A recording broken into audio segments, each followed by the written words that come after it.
এক সপ্তাহে ৩ ঘটনা। তারেক রহমানের চালে দিশেহারা মোদি, কোন দিকে মোড় নিচ্ছে সম্পর্ক?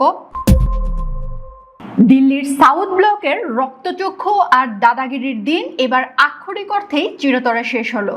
যে ভারত একসময় বাংলাদেশকে নিজেদের পকেট রাষ্ট্র মনে করত এবং প্রক্সি দিয়ে সরকার চালাতো, আজ সেই ভারতের শীর্ষ কূটনীতিক এবং গোয়েন্দা প্রধানকে ঢাকায় এসে মাথা নিচু করে কড়া বার্তা শুনতে হচ্ছে।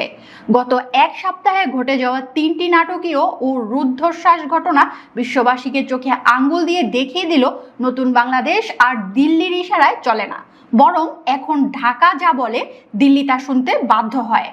কূটনীতিকে বডি ল্যাঙ্গুয়েজ আর চেয়ারের অবস্থান অনেক কিছু বলে দেয়। পতিত স্বৈরাচারী শেখ হাসিনার আমলে ভারতীয় হাই কমিশনাররা প্রধানমন্ত্রীর ঠিক পাশেই ভাইসরয়ের মতো বসে থাকতেন। কিছুদিন আগে চীনা ও মার্কিন রাষ্ট্রদূতকেও প্রধানমন্ত্রী তারেক রহমান পাশে বসার সুযোগ দিয়েছিলেন, কিন্তু ঢাকায় নিযুক্ত ভারতীয় হাই কমিশনার দীনেশ ত্রিবেদীর সাথে সাক্ষাতে সেই প্রটোকল ভেঙে দেওয়া হলো। ত্রিবেদীকে বসানো হলো নির্দিষ্ট দূরত্বে। বিশ্লেষকরা বলছেন, এই একটি চেয়ারের দূরত্ব দিয়ে সাউথ ব্লকের গালে চরম চপেটাঘাত করে ঢাকা বুঝিয়ে দিল, ভারতের আর কোনো বিশেষ বা প্রভুর মর্যাদা বাংলাদেশে নেই। দিল্লিতে বসে ফ্যাসিস্ট শেখ হাসিনার উস্কানিমূলক বক্তব্যের চরম জবাব দিয়েছে ঢাকা।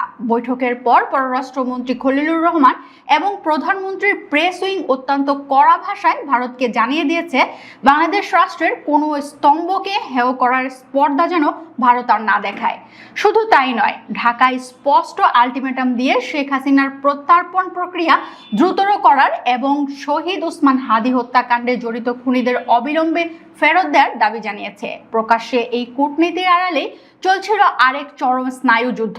ঢাকার এই মারমুখী ও অনড় অবস্থানের কারণে চরম আস্থাহীনতায় পড়া দিল্লি এবার তড়িঘড়ি করে ঢাকায় পাঠায় ভারতীয় গোয়েন্দা সংস্থা রয়ের প্রধান পরাগ জৈনকে। সাধারণত গোয়েন্দা প্রধানের সফর চরম গোপন রাখা হলেও এবার খোদ ভারতীয় মিডিয়ায় তা ফাঁস করে দেয়। বিশ্লেষকদের মতে এটি মূলত দিল্লির মরিয়া হয়ে সম্পর্ক জোড়া লাগানোর এক ডেসপারেট বা করুণ চেষ্টা।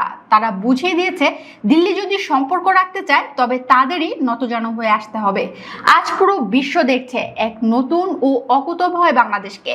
যারা একসময় দিল্লির দিকে তাকিয়ে সিদ্ধান্ত নিত, আজ তারা দিল্লির চোখে চোখ রেখে সমমর্যাদায় কথা বলছে।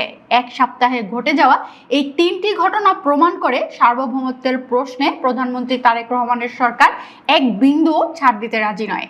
আর তাই দাদাগিরি ছেড়ে ভারত আজ আক্ষরিক অর্থেই নমনীয় ও আপোষের পথে হাঁটতে বাধ্য হচ্ছে।